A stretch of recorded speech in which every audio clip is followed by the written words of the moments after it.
Hey everybody, this is Charlie, the PA grain farmer, and I'm talking to you here from my red shed. What you're looking at is my John Deere 4400 combine. I did a introductory video on this about a week ago, and at the time I mentioned that I was going to be doing a little bit of work on it, so I wanted to give you a little bit of an update on where everything was with that. What I'm working on actually is the radiator. Ever since I got this combine back in 2016, I've had a little bit of trouble with it running hot and sometimes overheating. The guy that had it before me told me about that problem, and he said what happens is the chaff builds up on the side of the radiator facing the engine. You notice that this is one of the early 4400s that does not have a rotary screen outside the fan, outside the engine compartment, but it just has a big fan there. So that fan draws air from inside the engine compartment through the radiator and then out the side of the combine. And the problem with that is if you get any kind of chaff or dust or dirt inside that engine compartment, it tries to pull it through the radiator, and that stuff gets stuck on the inside of the radiator, the side that faces the engine, and then you're not getting airflow through it, and it starts to overheat. And the previous owner told me that when he was doing some barley and some oats, and he said probably every couple loads he had to take a brush and brush off the inside of that radiator, the side facing the engine, just to get all that chaff and stuff off of there, and then it would be fine. And when I bought it, I had noticed that same thing. It did it with oats, and it also did it with corn. But as the years went on, it's been doing it more frequently to the point where this year, I can hardly do a hopper full, about 100 bushel before the thing has been overheating. So there were two problems. One is I found a hole under the engine big enough that I could put my fists through right where the engine joins to the firewall by the cab. And that's where a lot of the chaff was coming in. I mean, I had big pieces of corn husk and corn stalks and even some pieces of corn cob. And so then that would get pulled up and stuck against the inside of that radiator. But the other problem is I think the radiator itself is getting plugged internally. In the last couple of years, I've had 3 different tractors. My 1650, Oliver 1650, my Oliver 77, and my little Farmall C that we're all doing the same thing. That you would run them, and then all of a sudden they'd start heating up. You'd let them sit and idle, and then they would cool down. And then as you ran them again at a higher RPM, they'd start to heat up. And in all 3 cases, the problem was that the inside of the radiator was getting plugged with rust just due to age. And I kind of suspect that that's what's going on with this combine too. So what I did, this is Friday, January the 14th, on Wednesday, I believe it was, I took the radiator out of this and took it to the local radiator shop, which is about 6 miles away from the farm, and dropped it off to let them, see what's up with it. I'm sure they'll boil it out, and they'll be able to tell if the radiator's good or if they have to recore it or whatever. And this was something that I had been worried about since harvest time, whenever I was having some problems. So I finally got to the point where I was caught up on everything else and was able to get this process done. So what I'm going to do now is take you up in that engine platform and just show you some things I've been working on, because it got a little bit more involved than just the radiator. Okay, we're up just outside the engine compartment right now. So you can see the empty space where the radiator ought to be. And if I remember, I'll try to add a couple still pictures to show you what that radiator looked like whenever I got it out.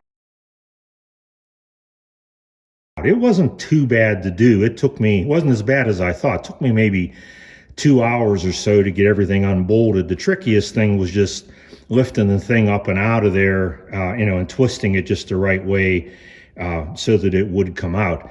But a couple things I noticed once I got it out. One was that this fan belt, the fan belt that was originally on here, was bad. So yesterday I did a parts run, got a new fan belt, and let me tell you, that was hard to put in, especially back in here. That pulley is basically right up against that wall, and I had to stick a bar down there inside there and try to flex that metal back a little bit, and it was really hard getting out, and not too easy getting it back in. That's something that I actually did yesterday afternoon, was to get that belt on. What I also noticed when I was looking at the belt was that this 4-inch pulley down here, that's actually a tensioner, that the bearings didn't seem to be too good. I mean, the thing would turn, but it was difficult to turn, and you could feel those. It's kind of like a bumping whenever you spun it with your hand. It went, again, which was difficult to do. So I took that to we have a local place called Erie Tech, which basically specializes in power transmission items, like bearings and seals and belts and chains and pulleys and stuff like that. They couldn't get the belt for me. I tried to get it there, but they told me it was more of an automotive item. And also, they couldn't help me out with that pulley. So I went to a local mom and pop type of auto parts store that we have in the area. And they are actually able to get John Deere parts. So they were able to look up that pulley, and I have one on order, because obviously they didn't have one in stock. That's also where I got this new belt. They had one, right there on the shelf for me. But after I came back and had ordered that pulley, I started looking at this old one, and I remember a soybean farmer saying with his 3300 and with other pieces of equipment that he has, that he's taken pulleys like that and lubricated them with some kind of a mixture of Marvel mystery oil and diesel fuel and regular oil. So I mixed some stuff up, like that, and laid the pulley down flat and put that around the the edge of the bearing, and I let it sit for an hour or two. And then what I noticed when I picked it up, the pulley was fine. It doesn't make any noise. It's completely tight. And there's also basically no resistance. I can spin it and let it go, and that pulley keeps on turning. So I think it's fine, and that's why I went ahead and put it back on. And I am getting a new one. It's supposed to come in this week, and I am going to get it and keep it on the shelf, just because there's another pulley like that right here, which runs off of the engine. And that's what eventually, through this shaft, turns this fan belt. So because there's two of those pulleys, I'm going to go ahead and take the new one and just put it on the shelf. And that way, when I need it, then I'm all ready. The other thing was, I thought that while I had this apart, that I might take the water pump off, which is right here, because, God only knows how long that pump's been on there. But I decided before I'd take it off that I was going to call around and, see about a new one. And I tried several places. Like, I do a lot of business with, I think it's called Tractor Parts ASAP, or they also go by the name of All States Ag Parts. Again, I buy a lot of stuff from them. They said sorry, I had a little problem with my phone here. But anyways, I was talking about the water pump and trying to get a new one, and no place that I called had one on the shelf. Everybody said they could rebuild mine, but nobody had a new or a rebuilt one that they could send me. I even called our local John Deere dealer, and they said they would rebuild it. He said, but the caveat was that if they broke it while they were pressing it apart, then I'd be, kind of out of luck because they wouldn't have one to replace it. So the shop foreman there at the John Deere dealership basically told me that he would recommend just leaving it as it is. If it's not leaking or anything, just let it go and deal with it when something does happen to it, if something happens to it.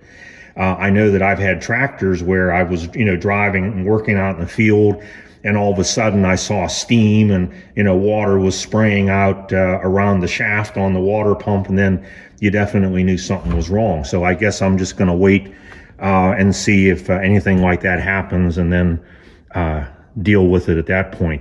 So if any of you know of a place where you might be able to get a remanufactured or new water pump for this, I'd appreciate you putting it in the comments. This 4400 has a 329 diesel in it, John Deere 329 diesel, and I believe it was the same engine that they used in the 6600. In addition to that water pump, the other thing that I did, and I just did this a few minutes ago, I noticed when I was looking things over that this shaft and this pulley were kind of flopping around a little bit, and with a little further investigation, what I found was that this bracket was completely broken off down here. So just a little bit ago, I got my welder out and welded that back in place. I am not a good welder, not at all, but I think I did a good enough job that's going to hold for me. So that's pretty much where everything is now with the 4400. I'm waiting for the radiator to come back, waiting to hear from the Radiator shop, and when I do, when I pick it up, then I'll do another video having to do with putting that radiator back in and what the results look like. So I hope you enjoyed this video. It was my first one dealing with farm mechanics, so I hope I did a good job for you. If you liked it, please hit the like button, and don't forget to subscribe. If you didn't like it, I'm sorry. There are lots of other choices out there, and that's okay. And if you did like it, I'd appreciate you sharing it with other people that might also enjoy my videos. So with that, this is the Pennsylvania Grain Farmer saying, see you next time.